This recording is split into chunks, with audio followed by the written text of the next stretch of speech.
So we can see here we have the apparatus set up for the preparation and collection of ammonia gas. We have in this round bottom flask the reagents, which will be in this case ammonium chloride and the calcium hydroxide. And you see that we're applying heat.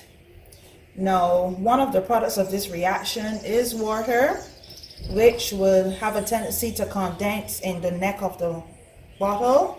And if that happens and it runs back down into the bottle, it can cause it to crack. So that's why we have it in this inverted fashion. So as the water condenses, it will collect in this cooler part of the flask. So we can see the delivery tube is leading out to this tower containing our drying agent. So when you have to decide which drying agent to use, you need to know if your gas is alkaline, if it's acidic, or if it's neutral. So ammonia is alkaline, so we cannot use an acidic drying agent like concentrated sulfuric acid. So in this drying tower, we have calcium oxide, which is also basic, so that will be used to dry our ammonia gas.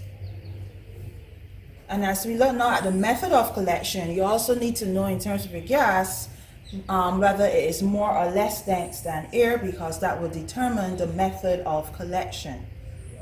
As in the case of ammonia, it is much less dense than air. So we have upward delivery, so we can see from this tube that the ammonia gas is being delivered upward.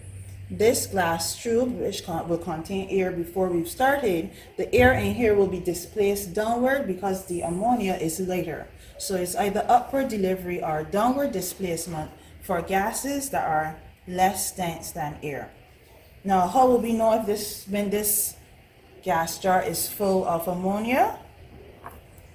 We can use moist red litmus and just put it here at the bottom, and when we see a color change, we will know that, as we are seeing here, we can see our moist red litmus is turning blue, which means this jar is full of ammonia.